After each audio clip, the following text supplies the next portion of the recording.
సృష్టికర్తని మరిచిపోయి సృష్టి వస్తువును పూజిస్తూ ఉన్నారండి.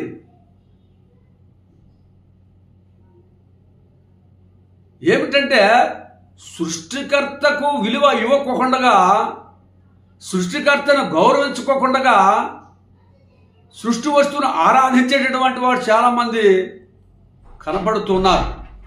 అయితే ప్రియమైనటువంటి వారులారా, ఇక్కడ తన తండ్రిని కానీ, తల్లిని కానీ, కుమారుని కానీ, కుమార్తెని కానీ నాకంటే మిన్నగా ప్రేమించేవాడు నాకు యోగ్యుడు కాడు అని యేసు ప్రభువు తెలియజేస్తున్నాడు. అంటే మానవ జీవితంలో నన్ను సృష్టించినటువంటి సృష్టికర్తను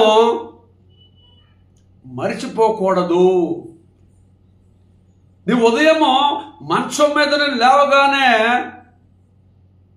మంచం క్రిందకి దిగి మ్రోకరించి ఫస్ట్ ప్రయారిటీ ఏమిటంటే దేవుని స్మరించాలి. దేవుని స్మరించి పరిశుద్ధ గ్రంథమును తెరిచి వాక్యమును చదివిన వాక్య భాగమును ధ్యానించాలి.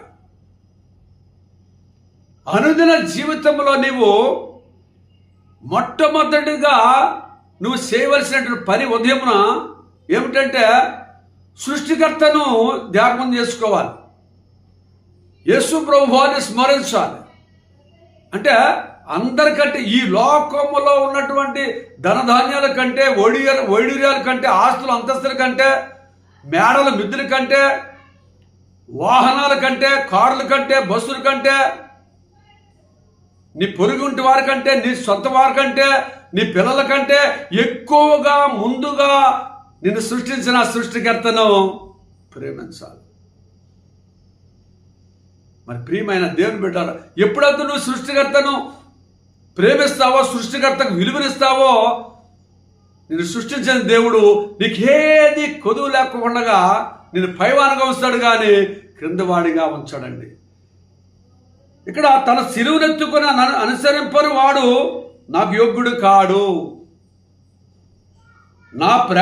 తన ప్రాణమును దక్కించుకుని యత్నించువాడు దానిని కోల్పోవును, నా కొరకు తన ప్రాణమును కోల్పోవాడు దాన్ని దక్కించుకోను అంటున్నాడు. తన సిలువనెత్తుకొని నన్ను వెంబడించు అంటున్నాడు. ప్రియమైనటువంటి దేవుని బిడ్డలారా, చాలామంది ఏమంటుంటారంటే సిలువ అంటే శ్రమలు కాదండి, సిలువ ఉండకూడదండి అని చెప్పి ఫోటోలు పెట్టుకుంటూ ఉంటారు. సిలువ లేకుండా నీకు విలువ ఎలా వస్తుంది? యేసు ప్రభువు సిలువ మీద మరణించాకే ఆ సిలువకు విలువ వచ్చింది. యేసు ప్రభువు సిలువ పైన మరణించకపోతే సిలువకు విలువ వచ్చి ఉండేదో కాదేమో. కానీ యేసు ప్రభువు నీ కోసం, నా కోసం, మానవులందరి కోసము కల్వరి సిలువ పైన మన పాపాలను కొట్టివేసి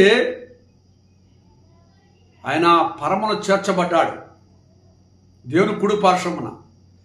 ఎప్పుడైతే సిలువ మీద నీ పాపాలు ఎప్పుడైతే కొట్టివేయబడ్డాయో, యేసుప్రభు ఎప్పుడైతే పరలోకానికి వెళ్ళాడో అప్పుడే సిలువకు విలువ వచ్చిందండి. ప్రియమైన దేవుని బిడ్డలారా, నీవు అనుదిన జీవితంలో నీ సిలువనెత్తుకొని నీ పాప భారం అంతా కూడా సిలువ మీద మోపి నీ సిలువను నువ్వెత్తుకొని నువ్వు వెంబడించాలి. ఎప్పుడైతే సిలువనెత్తుకొని నువ్వు వెంబడిస్తావో నీలో ఉన్న పాపములు, దుర్గుణములను అన్ని త్యజించబడి దేవునికి ఇష్టమైన బిడ్డగా ఉండగలుగుతావు. ప్రియమైన దేవుని బిడ్డ గమనించు, తన ప్రాణమును కాపాడుకొని చూసుకున్నవాడు తన ప్రాణాన్ని పోగొట్టుకుంటాడు. నేను దేవుని కోసం జీవిస్తాను, దేవుని కోసం బ్రతుకుతాను, నన్ను సృష్టించినటువంటి దేవుడు నిజమైనటువంటి దేవుడు, పరలోకానికి, భూలోకానికి, పాతాళ లోకానికి నిజమైనటువంటి దేవుడు, ఆయన తప్ప వేరొక దేవుడు లేడు అని నీవు అంగీకరించి విశ్వసించి దేవుణ్ణి అనేకులకు స్వార్థ సాటి చెప్పినట్లయితే, ఒక సాక్షి జీవించినట్లయితే నువ్వు తప్పనిసరిగా పరలోకంలో ఉంటావు.